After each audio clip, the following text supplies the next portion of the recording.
Happen Pharmaceuticals in association with Higher Secondary Principals Forum.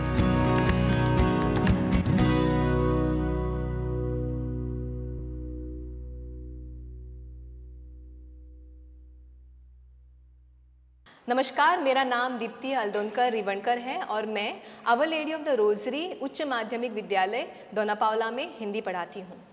आज हम व्याकरण के 3 चीज़ों को जानेंगे। सबसे पहले मैं शुरू करूँगी रचना के अंतर्गत पत्र लेखन से, जिसके लिए 5 अंक हैं। उसके बाद हम काल परिवर्तन पढ़ेंगे, जिसके लिए 2 अंक हैं। और तीसरी चीज़ जो हम जानेंगे और वो है कारक, जिसके लिए 2 अंक हैं। तो शुरू करेंगे। सबसे पहले हम रचना के अंतर्गत पत्र लेखन को पढ़ेंगे, जिसके लिए आपके प्रश्न पत्रिका में 5 अंक दिए गए हैं। पत्र लेखन के बारे में थोड़ी जानकारी मैं पहले आपको देना चाहूँगी। सबसे पहले ये बात आप तक पहुँचनी ज़रूरी है कि पत्र लेखन के मुख्य रूप से 2 प्रकार हैं। सबसे पहले फॉर्मल लेटर, जिसको हिंदी में औपचारिक पत्र कहा जाता है, और दूसरा है अनौपचारिक पत्र, यानी जिसे अंग्रेजी में इनफॉर्मल लेटर कहा जाता है। हमारे सिलेबस में औपचारिक पत्र या फिर फॉर्मल लेटर है। आगे हम प्रश्न का स्वरूप देखेंगे। तेजस तन्वी देसाई, शांतिनगर, पणजी, गोवा से मुख्य अभियंता, विद्युत भवन, पणजी, गोवा को बार बार बिजली जाने के कारण निर्माण होने वाली समस्याओं की शिकायत करते हुए पत्र लिखती है। ये आपका विषय है। विषय को पढ़ के ये बात आपको समझ में आ गई होगी कि ये पत्र शिकायती पत्र है। तो जो फॉर्मल लेटर या औपचारिक पत्र आपके सिलेबस में है वह है शिकायती पत्र। शुरुआत में हम पत्र लेखन के फॉर्मेट को या फिर उसके प्रारूप को देखेंगे। आपका ध्यान यहाँ स्क्रीन पर होना ज़रूरी है। सबसे पहले देखिए नाम से शुरू हो जाता है, और यह नाम है जो पत्र लिखता है उसका नाम। उसके बाद पता के बाद आप देखेंगे एक लाइन छोड़ी जाएगी और उसके बाद दिनांक लिखा जाएगा। दिनांक के बाद फिर से एक लाइन छोड़ी जाएगी और उसके बाद सेवा में पद और पता लिखा जाएगा। यहाँ पर आपको यह पता होना ज़रूरी है कि ये जो पद है वह कहीं कहीं किताबों में नाम से भी बताया गया है।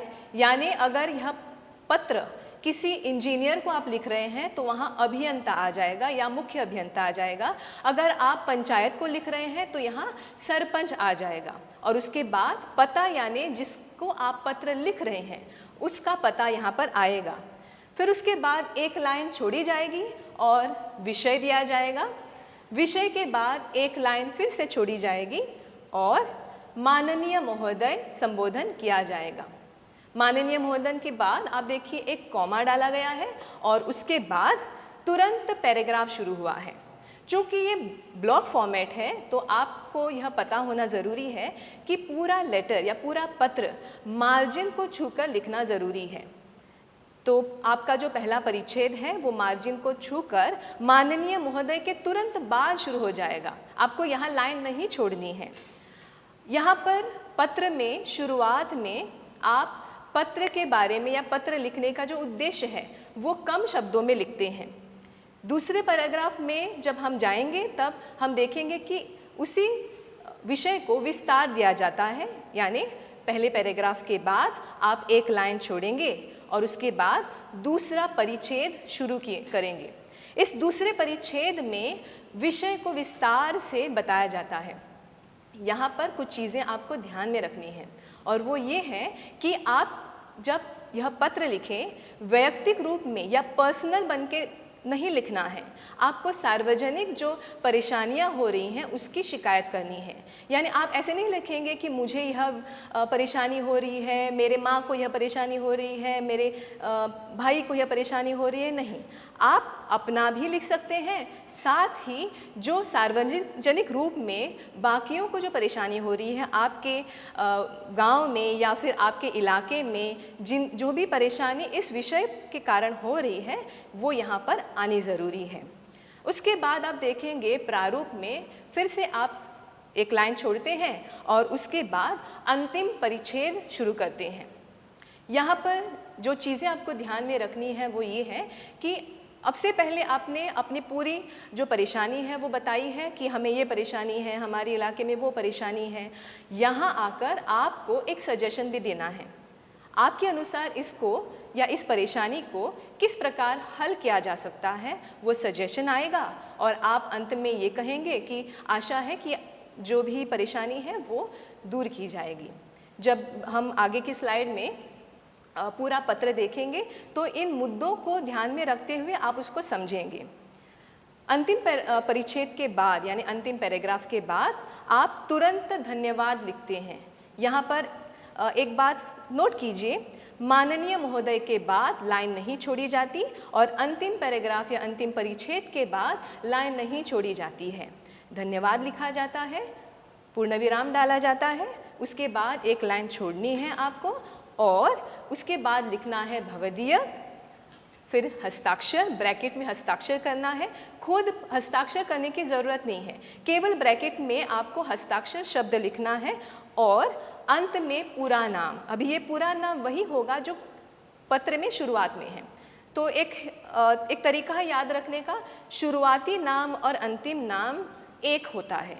पत्र लेखन की जो शुरुआत में नाम रहता है और अंत में जो नाम रहता है वो सेम रहता है। यहाँ पर आप मुख्य अभियंता नहीं लिखेंगे, यहाँ पर नाम आएगा आपका, अपना नाम आएगा। तो ये पूरा प्रारूप आपके सामने है। अभी हम इस प्रारूप के डिटेल में जाएंगे, विस्तार से इसको समझेंगे। उसको समझने से पहले ये जानना ज़रूरी है कि प्रश्न पत्रिका में प्रश्न किस प्रकार आता है। प्रश्न कुछ इस प्रकार आता है, तेजस तन्वी देसाई, शांति नगर, पणजी डैश गोवा से मुख्य अभियंता, विद्युत भवन, पणजी डैश गोवा को बार बार बिजली जाने के कारण निर्माण होने वाली समस्याओं की शिकायत करते हुए पत्र लिखती है। यहाँ पर आप देखिए कि प्रश्न में हमें बहुत सारी चीज़ें मिलती हैं। स्लाइड की ओर आप ज़रा देख लीजिए। शुरुआत में हम नाम लिखते हैं, वो आपको अपना नाम नहीं लिखना है। यहीं देखिए आपको पूरा नाम मिल जाता है। आप तो तेजस देसाई लिख लीजिए या फिर आप लिख लीजिए तन्वी देसाई, दोनों नामों को नहीं लिखना, एक ही नाम लिखना है। उसके बाद देखिए यहाँ कॉमा भी आपको रेडीमेड मिल गया है, तो उसको देखकर नाम के बाद कॉमा डालो और दूसरा जो भाग है यानी शांति नगर, यहाँ पर आ जाइए। उसके बाद यहाँ पर भी आपको कॉमा मिल गया है, उसको डाल दीजिए और उसके बाद पते का जो तीसरा भाग है वो है पणजी डैश गोवा, ये आपको लिखना है। उसके बाद डालना है पूर्ण विराम या फुल स्टॉप। इसके बाद जो है हमारे फॉर्मेट में हम दिनांक लिखते हैं, तारीख लिखते हैं। तारीख भी आपको सोचने की ज़रूरत नहीं है, आपको पता है जिस दिन आपका पेपर है उस दिन की तारीख। मान लीजिए आप भूल गए तो पेपर ज़रा आप टर्न कीजिए और शुरुआत में देखिए कौन सी तारीख लिखी है। तो यहाँ पर आप पते के बाद तारीख लिखेंगे या दिनांक लिखेंगे। दिनांक लिखते समय हो सके तो देवनागरी में लिखने की कोशिश करो, नहीं अगर आपको आ रहा है या आपको लगता है कि आप गलती करेंगे तो उस समय आप रोमन में लिख सकते हैं, उसमें कोई परेशानी नहीं है। इसके बाद आप लिखेंगे पता, यानी जिसको आप पत्र भेज रहे हैं उसका पता लिखेंगे। ये भी आपके विषय में आपको मिल जाता है, तो वो भी यहाँ देखिए, मुख्य अभियंता कॉमा है, उसके बाद विद्युत भवन दिया है, फिर दूसरी लाइन में आप आ जाएंगे और वो है पणजी गोवा। तो यहाँ तक आपका फॉर्मेट पूरा आपको प्रश्न में ही मिल गया है। पते के बाद यानी जिसको हम पत्र लिख रहे हैं उस व्यक्ति के पते के बाद आप लिखते हैं विषय। विषय के लिए भी आपको ज़्यादा सोचने की ज़रूरत नहीं है क्योंकि वो भी यहीं मिल जाता है, लेकिन उसको ठीक से देखकर लिखना ज़रूरी है। तो विषय आप यहाँ देखिए, यहाँ पर दिया है बार बार बिजली जाने के कारण निर्माण होने वाली समस्याओं की शिकायत करते हुए पत्र लिखती है। तो विषय को लिखना बहुत आसान है। आप यहाँ से शब्द उतारो, बार बार बिजली जाने के कारण निर्माण होने वाली समस्याओं के संबंध में। इतना ओके। सबसे पहले हम विषय को ध्यान में रखते हुए पत्र किस प्रकार लिखा जाता है वो देखेंगे। सबसे पहले आएगा नाम यानी तन्वी देसाई, फिर उसके बाद आएगा शांतिनगर और उसके बाद पणजी गोवा। फिर आप देखेंगे यहाँ एक लाइन छोड़ी गई है और लाइन छोड़ने के बाद दिनांक लिखा गया है। दिनांक लिखते समय आप देखिए मैंने तारीख स्लैश महीना स्लैश और साल लिखा है। आप चाहें तो नाम पूरा लिख सकते हैं, जैसे 28 आपने लिखा नंबर में और उसके बाद आपने लिखा सितंबर 2020 2020 ऐसे आप लिख सकते हैं। फिर उसके बाद आप एक लाइन छोड़ते हैं और छोड़ने के बाद आपको लिखना होगा सेवा में कॉमा, उसके बाद मुख्य अभियंता। मुख्य अभियंता के बाद आप लिखेंगे विद्युत भवन और विद्युत भवन कहाँ है वो हमें विषय में बताया है और वो है पणजी गोवा। फुल स्टॉप डालेंगे और उसके बाद फिर से एक लाइन छोड़ेंगे। प्रारूप में आपको मैंने बताया है कि आपको एक लाइन छोड़नी है यहाँ पर, तो उसी के अनुसार यहाँ पर एक लाइन छोड़ेंगे और उसके बाद आप लिखेंगे विषय। यहाँ पर मैंने विषय लिख लिया है। मैंने डिस्कस किया था कुछ समय पहले विषय से ही किस प्रकार आपको विषय निकालना है या प्रश्न से ही आपको किस प्रकार विषय निकालना है ये बताया था। तो उसी विषय को मैंने यहाँ लिखा है बार बार बिजली जाने के कारण निर्माण होने वाली समस्याओं के संबंध में। हाँ, तो आप देखिए कोई भी विषय हो, चूँकि ये शिकायती पत्र है तो आप विषय का फॉर्मेट भी कुछ इसी प्रकार रख सकते हैं। मान लीजिए इस विषय की जगह कोई और विषय होता है, जैसे रास्तों पर पड़े गड्ढों के शिकायत करते हुए पत्र लिखना आपको अगर है तो आप यहाँ क्या करेंगे, पूरी लाइन वैसे रखेंगे, अंत में के संबंध में लिखेंगे। यानी आप लिखेंगे इलाके में रास्ते की दुर्दशा के संबंध में या जल वितरण के संदर्भ में या फिर जो भी विषय है उसके अंत में आप डाल दीजिए के संबंध में। इसका अर्थ होता है रिगार्डिंग दिस, इसके संबंध में, ठीक है। और उसको आपको अंडरलाइन करना ज़रूरी है ताकि फोकस पढ़ते समय पढ़ने वाले का ध्यान उस विषय की ओर जाना ज़रूरी है, क्योंकि जब विषय के ऊपर ध्यान जाएगा तब व्यक्ति पूरा पत्र पढ़ने के लिए जाएगा। तो इसलिए सबसे पहले विषय आप ठीक से लिख लीजिए, उसको क्लियरली लिखना ज़रूरी है और उसको आप अंडरलाइन कीजिए। ये अंडरलाइन करते समय आप पेन से करो, पेंसिल से करो, उसमें कोई प्रॉब्लम नहीं है, केवल उसको मार्क करना ज़रूरी है। फिर एक लाइन छोड़कर आप माननीय महोदय लिखते हैं और लिखने के बाद आपको विषय की शुरुआत करनी है या पत्र की शुरुआत यानी पहला परिच्छेद शुरू करना है।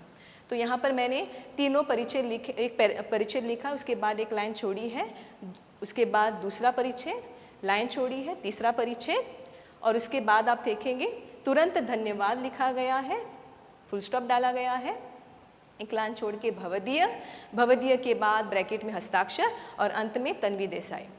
हाँ, अभी बीच में जो मैटर है उसको मैंने पूरा एक नई स्लाइड पे डाला है ताकि आपको वो ठीक से दिखाई दे। ये केवल उदाहरण के स्वरूप है, आप अपने खुद के पॉइंट लिख सकते हैं, यही लिखना है ऐसी बात नहीं है। केवल ये ध्यान में रखिए कि पहला पैराग्राफ या पहला परिच्छेद परिचयात्मक हो, जिसमें आप अपने परेशानी को बता रहे हैं, उसका परिचय देते हैं और उसके बाद दूसरे परिच्छेद में आप उसको विस्तार से बताते हैं कि आपको क्या क्या परेशानी हो रही है और अंत में जैसे मैंने कहा आपको एक सुझाव देना है, सुझाव यानी सजेशन, और उसके बाद फॉर्मेट के अनुसार आशा करती हूँ कि और जो अंत में लिखना है वो लिखना है। तो मैं थोड़ा पढ़ के आपको सुना रही हूँ ताकि आपको पत्र लिखते समय क्या डालना ज़रूरी है वो समझ में आ जाए। तो पत्र में पहला परिच्छेद है, हमारे शांतिनगर इलाके में बिजली की समस्या दिन ब दिन बढ़ती जा रही है। मैं आपका ध्यान बार बार जाने वाली बिजली की समस्या तथा उससे निर्माण होने वाली परेशानियों की ओर आकर्षित करना चाहती हूँ। दूसरा परिच्छेद, आजकल आए दिन बिजली बार बार कटती है, सभी समस्या से बहुत परेशान हैं। बार बार बिजली जाने के कारण बिजली पर चलने वाली उपकरण नाकाम हो जाते हैं, जिससे घर की औरतों का काम बढ़ जाता है। इस कोरोना महामारी में पहले से ही छात्रों को पढ़ाई में इतनी परेशानी हो रही है और उसमें भी बिजली बार बार जाने के कारण बच्चे अब पढ़ाई से मुंह मोड़ रहे हैं। जिनके घर में बच्चे और बुजुर्ग हैं, वे रात में बिजली चली जाने के कारण नींद खराब होने से परेशान हैं। इतना ही नहीं, हमारे इलाके में रास्तों पर भी अंधेरा छाया हुआ रहता है, जिससे सड़क दुर्घटनाएं होने की संभावनाएं बढ़ सकती हैं। बिना सूचना के बिजली गायब हो जाने से सभी को अत्यधिक परेशानी होती है। यहाँ पर आपका दूसरा परिच्छेद समाप्त हो जाता है। यहाँ पर आप अपने अनुसार पॉइंट्स डाल सकते हैं। अंतिम परिच्छेद में मैंने यहाँ पर डाला है कि आपसे निवेदन है कि आप बिजली कर्मचारियों को उचित कार्यवाही करने के आदेश दें। आशा करती हूँ कि आप हमारे इलाके में होने वाली बिजली की समस्या को जल्द से जल्द दूर करने के लिए उचित कदम उठाएंगे। हाँ, ये पूरे पत्र में जो परिच्छेद लिखे थे उसको यहाँ पर डाला गया है। अभी हम आगे की स्लाइड में देख रहे हैं। कुछ अभ्यास के लिए आपको 3 विषय मैंने दिए हैं, आप इसको नोट कर सकते हैं। तीनों विषय मैं पढ़ के आपको सुना रही हूँ। सबसे पहला विषय है अमिता अमेय जोशी, खोली मापसा गोवा से मुख्य अभियंता सार्वजनिक बांधकाम विभाग मापसा गोवा को गांव के रास्ते की दुर्दशा की शिकायत करते हुए पत्र लिखती है। हाँ, अभी विषय पढ़ते समय आपके ध्यान में आ गया होगा कि कौन सा नाम हमें डालना है, कौन सा पता है, फिर किसको हम पत्र लिख रहे हैं, विषय क्या है। हाँ, यहाँ पर देखिए विषय क्या होगा। विषय होगा गांव के रास्ते की दुर्दशा की शिकायत के संबंध में, या आप लिख सकते हैं गांव के रास्ते की दुर्दशा के संबंध में। बहुत सीधा सरल ये एक तरीका है विषय लिखने का। अभी दूसरा विषय भी आप देख लीजिए। टोनी या टीना डिसूजा, पाटो पणजी गोवा से नगर में पार्किंग व्यवस्था के बारे में नगराध्यक्ष पणजी नगर पालिका पणजी गोवा को पत्र लिखती है। ये दूसरा विषय है, इस पर भी आप एक पत्र लिख लीजिए। तीसरा विषय देखिए, मानव मानसी नाइक, विद्यानगर मड़गांव गोवा से कचरा समस्या की परेशानी को व्यक्त करते हुए मेयर मड़गांव नगर पालिका मड़गांव गोवा को पत्र लिखती है। तो ये 3 विषय मैंने आपको दिए हैं। इन तीनों विषयों पर आप पत्र लिख कर रखिए और इस पर थोड़ा विचार कीजिए। और आपका ध्यान फिर से मैं बता रही हूँ, प्रश्न को पढ़ने पर जाना चाहिए और उसमें जो छिपी हुई बातें हैं उसको उतार कर आपको पत्र लेखन करना है। मैं ये मान के चलती हूँ कि आपको पत्र लेखन समझ में आ गया होगा। व्याकरण के अंतर्गत 2 मार्क्स के लिए काल परिवर्तन दिया जाता है। ये काल परिवर्तन मैं अभी आपको पढ़ाऊँगी और आप इसको सीखेंगे। यहाँ पर आप ये भी ध्यान में रखिए कि जब आप काल परिवर्तन पढ़ते हो तो केवल वो 2 मार्क्स आपको प्राप्त करने हैं इसलिए नहीं, लेकिन आप जब भी बातचीत कर रहे हो आपको पता होना चाहिए आप किस काल में बातचीत कर रहे हो। जिस भाषा में आप बातचीत कर रहे हैं या जिन वाक्यों का आप उपयोग कर रहे हैं वो किस काल में होते हैं। तो सबसे पहले देखिए, हम जैसे मैंने बताया हम काल परिवर्तन पढ़ रहे हैं, तो काल परिवर्तन के बारे में अधिक जानकारी आगे है। सबसे पहले काल यानी क्या? काल का अर्थ है वह जिससे समय का ज्ञान होता है। ये ना सरल शब्दावली का अर्थ है। वाक्य में ना क्रिया रहती है। हाँ, उदाहरण के लिए मैंने अगर वाक्य कहा राम ने श्याम को मारा, यहाँ पर मारा क्रिया है। या फिर मैंने कहा मैं खाना खा रही हूँ, इस वाक्य में खा रही हूँ ये तीनों शब्द क्रिया है। खा यानी खाना, खाने की क्रिया, हाँ, और है अंत में आ जाएगा। तो क्रिया के जिस रूप से समय का ज्ञान होता है उसको काल कहते हैं। कुछ उदाहरण आपके सामने स्क्रीन पर हैं। तीनों उदाहरण मैं आपको पहले पढ़ के सुनाऊंगी और उसके बाद उस पर मैं बात करूंगी। सबसे पहले देखिए, रमेश खाना खा रहा है। दूसरा वाक्य, रमेश ने खाना खाया था। तीसरा वाक्य है रमेश खाना खाएगा। अभी आप देखिए, ये जो पहला वाक्य है रमेश खाना खा रहा है, कब खा रहा है? अभी खा रहा है। यानी शायद मैं यहाँ हूँ और वो मेरे सामने खाना खा रहा है, इसलिए मैं कह रही हूँ कि खा रहा है। इसका मतलब है ये प्रेजेंट में या फिर वर्तमान में हो रहा काम है, यानी रमेश अभी खाना खा रहा है। दूसरा देखिए, रमेश ने खाना खाया था, यानी अभी नहीं खा रहा है वो, उसने कुछ समय पहले कल खाना खाया था, उसकी मैं बात कर रही हूँ। यानी ये खाने की क्रिया अभी नहीं हो रही है, वो हो चुकी है, भूतकाल में या फिर पास्ट में हो चुकी है। तीसरा वाक्य देखिए, रमेश खाना खाएगा, यानी अभी तक उसने नहीं खाया है, वो अभी खाएगा, कुछ समय के बाद खाएगा, भविष्य काल में खाएगा, फ्यूचर में खाएगा। आगे देखिए, यहाँ पर आपको पता चल गया है कि पहला जो वाक्य है वह वर्तमान काल का है, दूसरा वाक्य है भूतकाल का और तीसरा वाक्य है भविष्य काल का। इसको पहचानना ना बहुत सरल है। वर्तमान काल को पहचानने के लिए आप सीधा ना अंतिम शब्द को देखिए, वो है। अगर मैं वाक्य ऐसे कहूँ कि मैं खाना खा रही हूँ, तो यहाँ पर मैं है का इस्तेमाल नहीं कर सकती, उस समय हूँ आ जाएगा। अगर मैंने है का इस्तेमाल किया तो वो थोड़ा अजीब लगेगा, वो ऐसे होगा मैं खाना खा रहा है, थोड़ा अजीब लगता है। इसलिए आप देखिए, जब पुरुषवाचक वाक्य होता है उस समय हूँ आना ज़रूरी है। तो वर्तमान काल को पहचानना बहुत सरल है, वो है शब्द से और हूँ शब्द से। दूसरा भूतकाल को भी पहचानना बहुत सरल है। यहाँ पर आप देखिए, जो था शब्द है वो भूतकाल को दर्शाता है।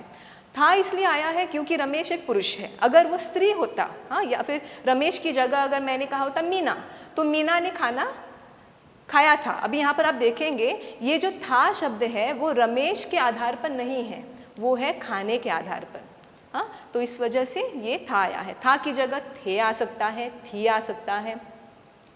उसके बाद हम अंतिम काल को देखेंगे और वो है भविष्य काल। भविष्य काल को भी पहचानना बहुत आसान है। यहाँ पर आप देखिए, जो गा अंत में आया है ना, उसको देखकर समझ में आ जाएगा आपको कि ये भविष्य काल का उदाहरण है।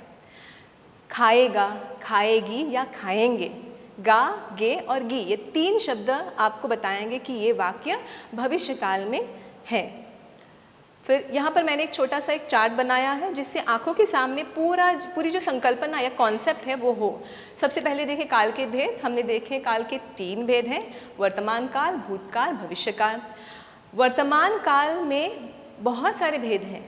हम या हमारे सिलेबस में हम केवल 3 उसके प्रकार पढ़ते हैं, और वो है सामान्य वर्तमान काल, दूसरा है पूर्ण वर्तमान काल, तीसरा है अपूर्ण वर्तमान काल। उसी प्रकार भूतकाल में भी 3 प्रकार हैं। एक है सामान्य भूतकाल, दूसरा है पूर्ण भूतकाल और तीसरा है अपूर्ण भूतकाल। लेकिन जब हम भविष्य काल की ओर आते हैं तो हमारे सिलेबस में केवल एक प्रकार है और वो है सामान्य भविष्य काल का। तो इसके आगे हम एक एक प्रकार को लेंगे और उसके बारे में अधिक जानकारी प्राप्त करेंगे। सबसे पहले हम जाएंगे वर्तमान काल की ओर। तो आपने देखा वर्तमान काल के 3 प्रकार हैं, सामान्य, पूर्ण और अपूर्ण। प्रत्येक के मैंने 3-3 उदाहरण दिए हैं और ये उदाहरण हर प्रकार में वैसे ही रखे हैं, केवल काल के अनुसार उसमें बदलाव किया गया है ताकि आपको फ़र्क समझ में आ जाए। तो सबसे पहले मैं जा रही हूँ सामान्य वर्तमान काल की ओर। मैं तीनों वाक्यों को पढ़ूंगी, आपका ध्यान लाल रंग के अक्षरों पर होना ज़रूरी है। सबसे पहला वाक्य देखिए, हेमंत चित्र बनाता है।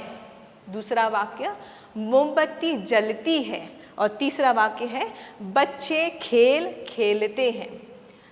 यहाँ पर आपको यह नहीं पता चलता है कि हेमंत के द्वारा चित्र बनाने की क्रिया पूरी हो चुकी है या हो रही है, क्योंकि ये क्रिया का सामान्य रूप है। दूसरा देखो बताया, मोमबत्ती जलती है, अभी वो जल के ख़त्म हो गई या फिर अभी जल रही है, उसकी बात या ये हम नहीं जान पाते हैं। तो यहाँ पर भी क्रिया का सामान्य रूप हम देखते हैं। फिर तीसरा देखिए, बच्चे खेल खेलते हैं, अभी खेल रहे हैं, अभी खेल रहे हैं या फिर उनका खेल का हो चुका है, वर्तमान में हो चुका है, ये हम नहीं जानते हैं। इसलिए यहाँ पर भी क्रिया का वर्तमान सामान्य रूप हमें दिखाई देता है। इसको पहचानना बहुत आसान है, या फिर सामान्य वर्तमान काल में वाक्य को बनाना बहुत ही आसान है। हाँ, और वो एक छोटा सा मैं एक तरीका आपको बता रही हूँ। यहाँ पर देखिए, ता है, ती है और ते है। तो है से पहले जो क्रिया आती है उसको ना ता जोड़ के देखो। अभी आर्टिफिशियली उसको नहीं जोड़ना है, उसको वाक्य में पढ़ के देखो, बोल के देखो, क्योंकि भाषा हम सुन के सीखते हैं, पढ़ के सीखते हैं। हाँ, तो उसको पढ़ के देखो और देखो कि क्या वो ठीक सुनाई दे रहा है। तो हेमंत चित्र बनाता है, मोमबत्ती जलती है और बच्चे खेलते हैं। ये पुरुषवाचक है, स्त्री, ये पुल्लिंग है, स्त्रीलिंग है और ये बहुवचन है। हाँ, अभी मैं आगे पूर्ण वर्तमान काल की ओर जाऊंगी और उसके बाद हम उसको कंपेयर करेंगे, हम तुलना करके देखेंगे कि दोनों में क्या समानता है, क्या फ़र्क है। क्योंकि जब हम उस समानता को और उस फ़र्क को जानेंगे तब काल परिवर्तन करना आसान हो जाएगा। तो अगली स्लाइड में आप देखेंगे पूर्ण वर्तमान काल के उदाहरण, वही उदाहरण है, केवल काल के अनुसार उसमें परिवर्तन किया गया है। तो सबसे पहले देखिए, हेमंत ने चित्र बनाया है, आपका ध्यान यहाँ पर होना ज़रूरी है। मोमबत्ती जली है और बच्चे खेले हैं। तीनों वाक्यों को पढ़ के ये पता चल जाता है कि हेमंत के द्वारा चित्र बनाने की क्रिया पूरी हो चुकी है, अभी अभी हुई है। मोमबत्ती जली है, उसका जल के हो गया है, और बच्चे खेले हैं, खेले हैं, यानी क्रिया हो चुकी है। यहाँ पर चित्र बनाने की क्रिया हो चुकी है, यहाँ पर मोमबत्ती जलने की क्रिया हो चुकी है, और तीसरे वाक्य में बच्चों के द्वारा खेले जाने की क्रिया पूर्ण हो चुकी है। इसलिए ये वाक्य पूर्ण वर्तमान काल के हैं।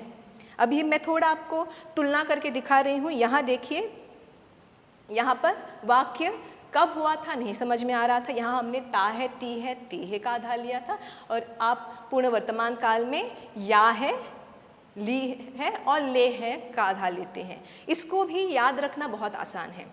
पूर्ण वर्तमान काल के जो वाक्य हैं उसमें ना या आ, ई, ए इनका इस्तेमाल होता है। यहाँ पर देखिए, यहाँ ये आकारात्मक वाक्य है इसलिए या बना है, यहाँ पर ये ईकारात्मक वाक्य है इसलिए वो जला से जली बन गया है, और यहाँ पर ये एकारात्मक वाक्य इसलिए खेल से खेले बन गया है। ठीक है, तो यहाँ पर पूर्ण वर्तमान काल आपको समझ में आ गया होगा। तो अभी मैं वर्तमान काल के ही तीसरे भाग की ओर जा रही हूँ, जो बहुत सरल है, बहुत सरल है। अब देखिए, अपूर्ण वर्तमान काल जो तीसरा प्रकार है, उसके तीनों वाक्य आंखों के सामने आपको दिखाई देंगे। हेमंत चित्र बना रहा है, मोमबत्ती जल रही है और बच्चे खेल रहे हैं। यानी अभी मैं यहाँ खड़ी हूँ और मेरे सामने मान लो हेमंत है, और मैं दूसरे कमरे में किसी को बता रही हूँ कि हेमंत चित्र बना रहा है, तो उसको समझ में आ जाएगा कि अभी वो बना रहा है, वो काम हो रहा है, पूरा नहीं हुआ है। उसी प्रकार मोमबत्ती जल रही है और बच्चे खेल रहे हैं, यानी वो क्रिया या जो काम है वो अभी चल रहा है, वो पूरा नहीं हुआ है।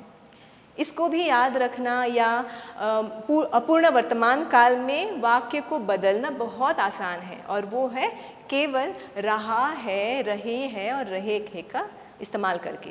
यानी जब आप अपूर्ण में वाक्य को बदलते हैं तो देखिए, रहा शब्द का, रही शब्द का और रहे शब्द का इस्तेमाल हो। रहा आएगा पुल्लिंग के लिए, रही आएगा स्त्रीलिंग के लिए, और रहे शब्द आ जाएगा बहुवचन के लिए। तो सामान्य वर्तमान काल, पूर्ण वर्तमान काल और अपूर्ण वर्तमान काल, तो ये तीनों प्रकार आपको समझाकर मैं आगे बढ़ रही हूँ भूतकाल की ओर। तो हम आगे बढ़ेंगे भूतकाल की ओर।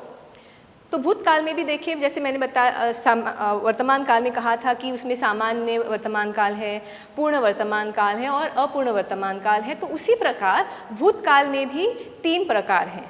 हाँ, सबसे पहले आप देखेंगे सामान्य भूतकाल स्क्रीन पर है, और 3 वाक्य वही वाक्य हैं, केवल काल के अनुसार उसमें बदलाव किया गया है।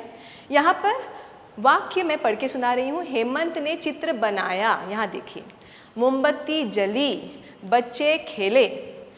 यहाँ पर आप सोचेंगे कि अरे ये तो भूतकाल का वाक्य है, तो अंत में था, थी, थे क्यों नहीं आया? यही इस सामान्य भूतकाल की खासियत है।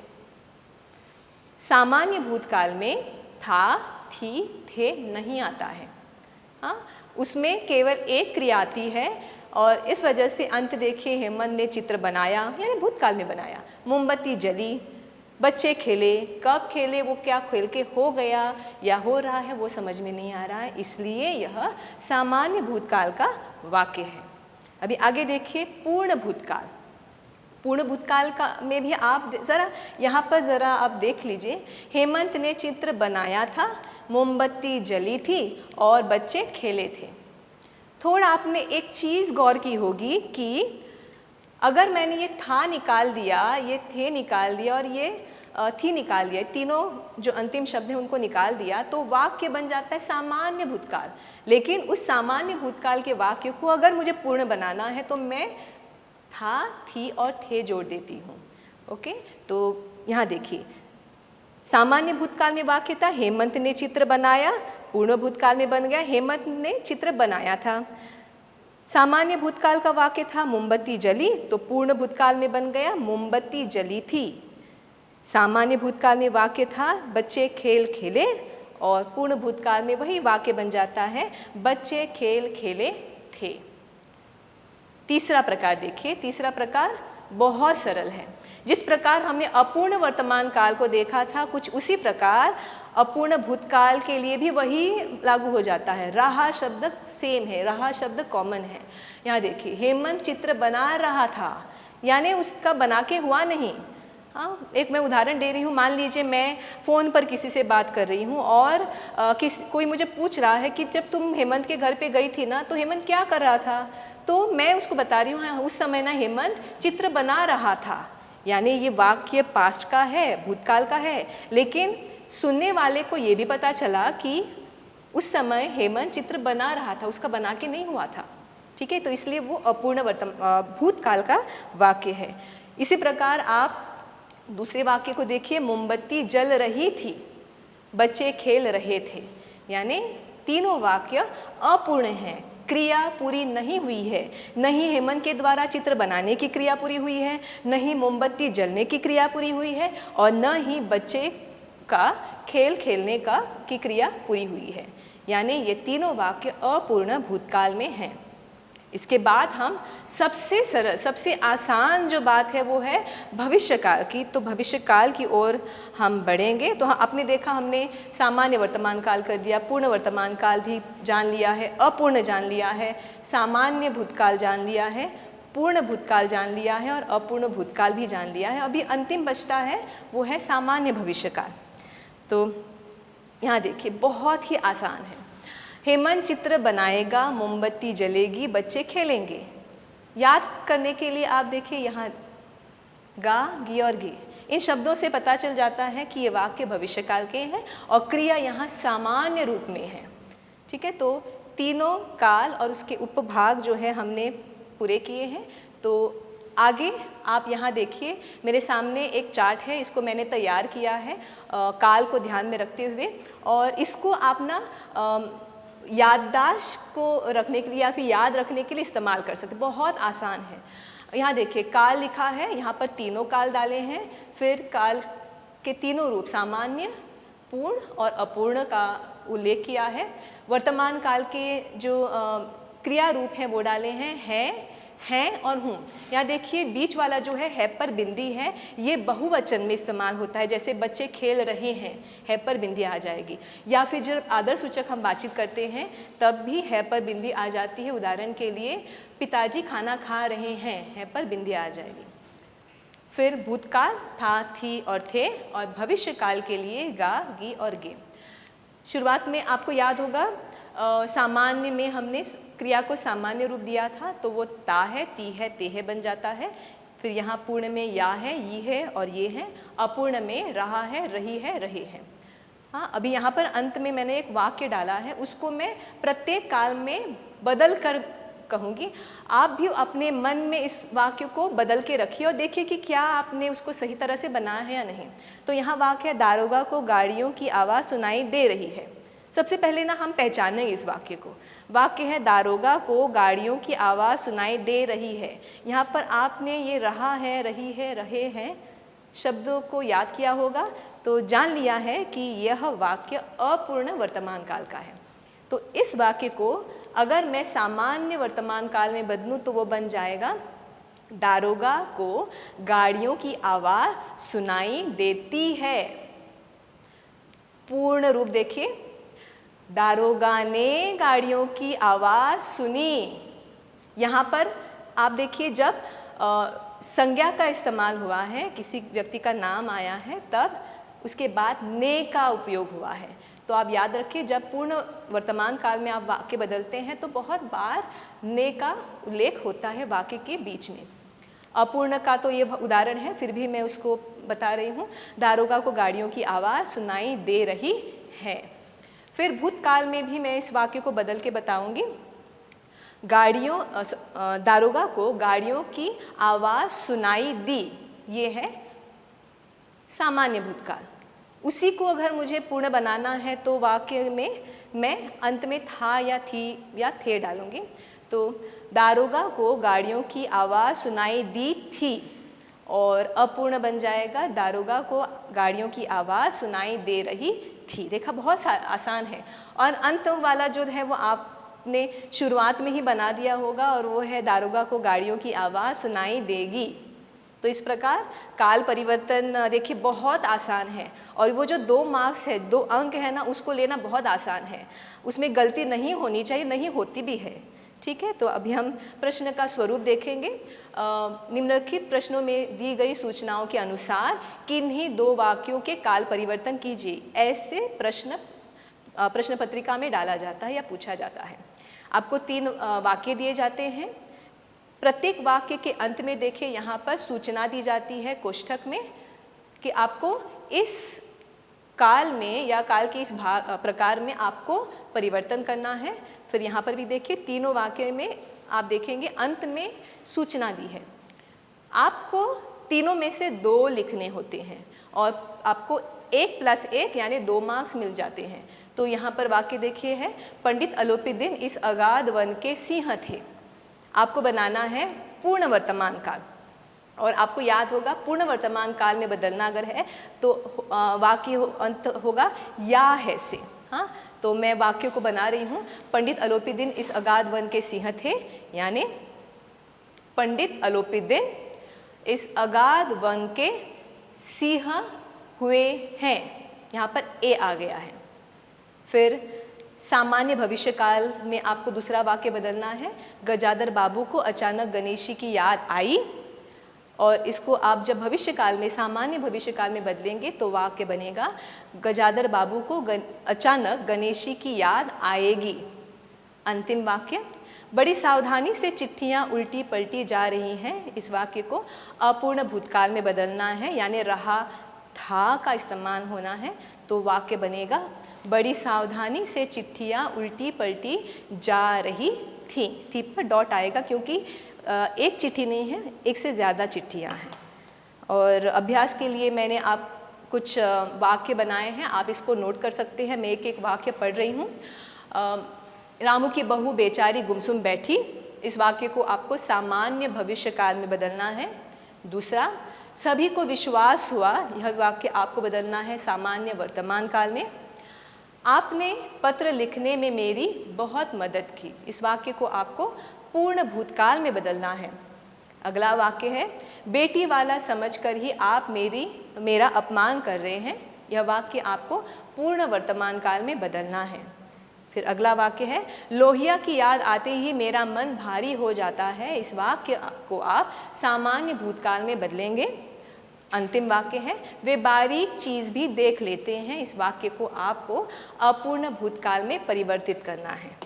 तो आप इन सभी वाक्यों पर काम कीजिए, उस पर थोड़ा विचार कीजिए, और मैं ये मान के चलती हूँ कि आपको काल परिवर्तन समझ में आ गया होगा। अब हम व्याकरण में कारक को पढ़ेंगे, और कारक के बारे में पहले हम जानेंगे। उसके बाद प्रश्न पत्रिका में कारक पर किस प्रकार प्रश्न पूछे जाते हैं उसकी ओर जाएंगे। सबसे पहले देखिए कारक क्या है, कारक कौन कौन से हैं वो हम जानेंगे।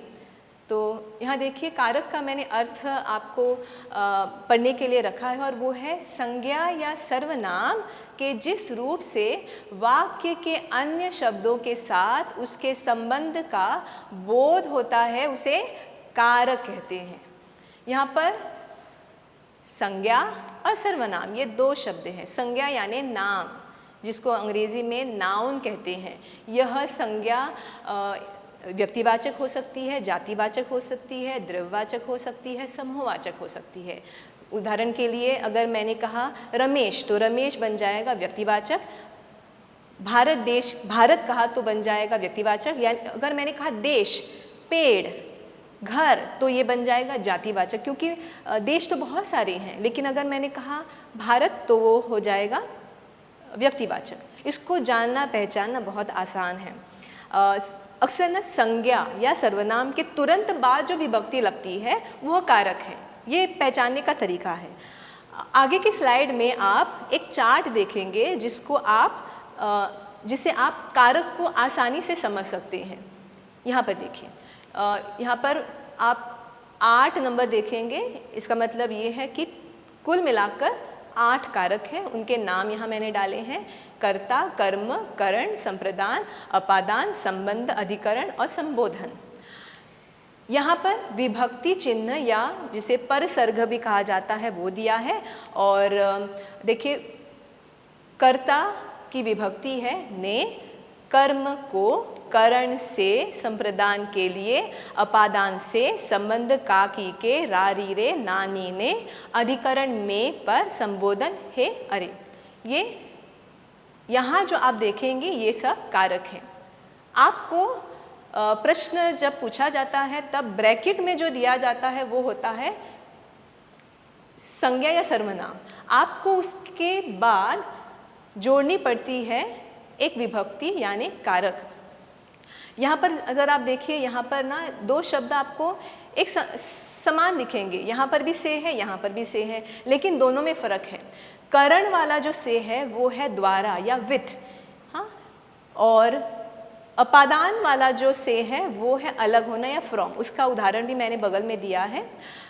लेकिन शुरुआत में हम कर्ता के कारक या विभक्ति चिन्ह को जानेंगे। उसके लिए मैंने एक वाक्य यहाँ डाला है और वो है विश्वेश ने कहानी सुनाई। यहाँ देखिए विश्वेश नाम है, व्यक्तिवाचक नाम है, और उसके ठीक बगल में आप देखेंगे ने विभक्ति जोड़ी गई है, यानी ये कर्ता कारक है। उसके बाद कर्म को उदाहरण दिया है, दीपेश ने पौधों को पानी दिया।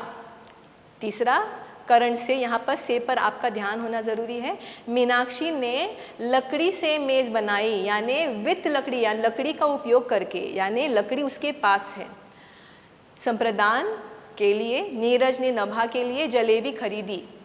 फिर अपादान के लिए भी से का इस्तेमाल हुआ है, यहाँ पर वो अलग होने के अर्थ में है। पेड़ से पत्ते गिरे, यानी पेड़ है और पत्ता उससे गिर गया, उसके पास नहीं है। फिर संबंध के का मैंने एक उदाहरण डाला है, लेकिन मैं ये 2 जो आप देखेंगे रा री रे और ना नी ने, इसके भी आधार पर उदाहरण बताऊंगी। सबसे पहले का की के में से एक की को मैंने लिया है, उदाहरण लिखा है। यह पुस्तक विक्रम की है। यहाँ पर विक्रम की जगह मैंने अगर लिखा विमला तो वाक्य बनेगा यह विमला की पुस्तक है। हाँ, बहुवचन है, यह विमला की पुस्तकें हैं। तो अगेन देखिए तीनों बार चूंकि ये पुस्तक की बात हो रही है तो यह स्त्रीलिंग में की का इस्तेमाल हुआ है। रा का इस्तेमाल तब होता है जब मैं का इस्तेमाल करती हूँ। जैसे यह मेरा खेल है, यह मेरी पुस्तक है, यह मेरे बच्चे हैं, तो यहाँ पर रा री रे का इस्तेमाल होता है। ना नी ने का इस्तेमाल वहाँ होता है जब हम अपने बात करते हैं, या यह मैं अपनी कहानी सुना रही हूँ, तो उस समय देखिए नी का इस्तेमाल हुआ है, तो यहाँ पर वो नी विभक्ति के रूप में इस्तेमाल हुई है। फिर आप देखेंगे अधिकरण में और पर। में का उदाहरण देखिए, कमरे में बहुत सारे लोग हैं, और पर का उदाहरण मेज़ पर फल रखे हैं। अधिकरण जो कारक है वह जगह को बताता है, स्थान को दर्शाता है। में यानी किसी चीज़ के अंदर, और पर यानी उसके ऊपर। में यानी इन और पर यानी ऑन। हाँ, इसलिए कमरे में बहुत सारे लोग हैं, यानी कमरे के अंदर हैं। वो कैसे पता चल जाता है? स्थान में का इस्तेमाल किया। अगर मैंने उस जगह कहा होता कमरे पर बहुत सारे लोग हैं, तो लगता है कि कमरे के ऊपर वो लोग हैं। नहीं, ये गलत वाक्य बन जाएगा। इसलिए में का ही इस्तेमाल करना ज़रूरी है, क्योंकि में से ही अर्थ पूर्ण हो जाता है, नहीं तो अर्थ का अनर्थ हो जाता है। यहाँ पर भी देखिए मेज़ पर फल रखे हैं। इस वाक्य में अगर मैंने पर की जगह में का इस्तेमाल किया तो वाक्य कैसा होगा? मेज़ में फल रखे हैं। हो सकता है मेज़ की दराज में फल रखे हैं, तो अर्थ समझ में आ गया। लेकिन मैंने किसी को बताया ज़रा घर पे जाओ ना, मेरी ना चाबी मैं भूल गई हूँ, वो मेज़ पर है, तो वो बेचारी मेज़ पर ढूंढेगी। जिसको मैंने ढूंढने के लिए कहा वो मेज़ पर ढूंढेगी। हाँ, अगर मैंने कहा मेज़ के अंदर, यानी मेज़ में अंदर है, तो वो अंदर ढूंढेगी। तो अधिकरण कारक के माध्यम से स्थान का अर्थ पता चल जाता है, या स्थान के बारे में हम जानते हैं। और अंतिम जो कारक है वो है संबोधन, हे अरे।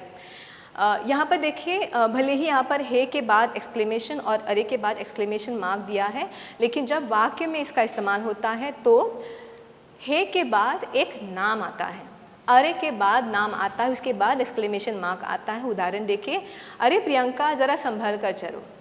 हाँ, और यहाँ पर एक प्रकार से भावना व्यक्त होती है। अगर मैंने कहा हे भगवान ये क्या हो गया, तो हे के बाद मैंने भगवान कहा है। हाँ, तो ये भी एक नाम है, संज्ञा है, उसके बाद एक्सक्लेमेशन मार्क आ जाता है। तो कारक पूरे आपके सामने है, इसको आप जान लीजिए। आपको ये यहाँ पर जो है ना, इसको जानना है, इसको याद रखना है। ये नाम याद रखने से आपको आसानी से समझ में आ जाएगा कि ने कहाँ इस्तेमाल होता है, को कहाँ इस्तेमाल होता है।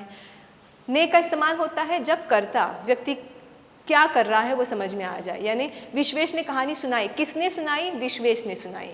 दीपेश ने पौधों को पानी दिया, दीपेश ने किसको पानी दिया? पौधों को पानी दिया। मीनाक्षी ने लकड़ी से मेज़ बनाई, मीनाक्षी ने किससे मेज़ बनाई? लकड़ी से बनाई। फिर नीरज ने नभा के लिए जलेबी खरीदी, नीरज ने नभा के लिए क्या खरीदा या किसके लिए जलेबी खरीदी? नभा के लिए। फिर पेड़ से क्या गिरे? पेड़ से पत्ते गिरे। तो आपको वाक्य को प्रश्न पूछना चाहिए। फिर यह पुस्तक विक्रम की है या किसकी पुस्तक है? विक्रम की पुस्तक है।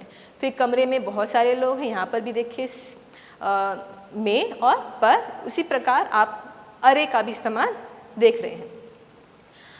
यहाँ पर मैंने प्रश्न का स्वरूप डाला है जिससे आपको पता चले कि प्रश्न पत्रिका में यह किस प्रकार पूछा जाता है। हाँ, कारक पर जब प्रश्न पत्रिका में प्रश्न पूछा जाता है तो वो कुछ इस प्रकार होता है। यहाँ पर मैंने 2 वाक्य डाले हैं, ऐसे ही 2 वाक्य पूछे जाते हैं, दोनों कंपलसरी हैं। आप प्रश्न को भी पढ़ के देख लीजिए। निम्नलिखित कोष्ठकों में दी गई संज्ञाओं का उचित कारक रूप रिक्त स्थानों में भरकर वाक्यों को फिर से लिखिए। तो आप याद रखिए, ये वाक्य आपको फिर से लिखने हैं। केवल ये जो जगह छोड़ी गई है या जो ब्लैंक है उसी को नहीं लिखना है, पूरा वाक्य लिखना बहुत ज़्यादा ज़रूरी है। अगर आपको पूरे अंक चाहिए, पूरा वाक्य भी होना ज़रूरी है और सही भी लिखना ज़रूरी है। वाक्य देखिए, छोटी गोल डैश सुंदर फूलदान रखा है और ब्रैकेट में या कोष्ठक में दिया है मेज़। मेज़ संज्ञा है, तो मेज़ के बाद हमें एक विभक्ति या कारक जोड़ना पड़ेगा। हाँ, तो मैं वाक्य बना के आपको बता रही हूँ। छोटी गोल मेज़ पर सुंदर फूलदान रखा है, यानी छोटी गोल मेज़ पर सुंदर फूलदान रखा है। यहाँ पर कारक इस्तेमाल हुआ, मेज़ पर। तो आप लिखते समय लिखेंगे मेज़ पर, यानी आपके आंसर शीट में आप लिखेंगे छोटी गोल मेज़ पर सुंदर फूलदान रखा है और मेज़ पर को आप अंडरलाइन करेंगे। उसी प्रकार दूसरा वाक्य देखिए, पिछले महीने हमने भी डैश शादी की है, ब्रैकेट में दिया है गौरी। तो वाक्य में कारक डालकर वाक्य इस प्रकार बनेगा, पिछले महीने हमने भी गौरी की शादी की है। तो यहाँ कारक का इस्तेमाल करके वाक्य को पूर्ण करके लिखा गया है और यही आपको करना है।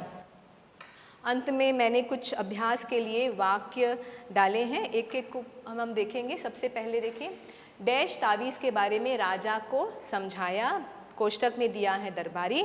उसके बाद अगला वाक्य है, माँ ने डैश खाना खिलाया, कोष्ठक में है बच्चा। राम ने रावण को डैश मारा, ब्रैकेट में है बाण। अच्छे डैश पानी पीना ज़रूरी है, कोष्ठक में दिया है स्वास्थ्य। आम के डैश पत्ता गिरा, कोष्ठक में दिया है पेड़। अगले महीने डैश जन्मदिन है, ब्रैकेट में है विमल। छोटी गोल डैश सुंदर फूलदान रखा है, ब्रैकेट में मेज़। तो अंतिम वाक्य हमने जान लिया है। अभी आप बाकी जो वाक्य दिए हैं उन पर काम कीजिए। धन्यवाद। Prudent scholars powered by Lupin pharmaceuticals. अब आपकी सुरक्षा आपके हाथों में। ल्यूपी सेफ हैंड सैनिटाइजर, आपका और चेन्नई सुपर किंग्स का फर्स्ट लाइन ऑफ डिफेंस। अब आपकी सुरक्षा आपके हाथों में। ल्यूपी सेफ हैंड सैनिटाइजर, आपका और चेन्नई सुपर किंग्स का फर्स्ट लाइन ऑफ डिफेंस। अब आपकी सुरक्षा आपके हाथों में। ल्यूपी सेफ हैंड सैनिटाइजर, आपका और चेन्नई सुपर किंग्स का फर्स्ट लाइन ऑफ डिफेंस।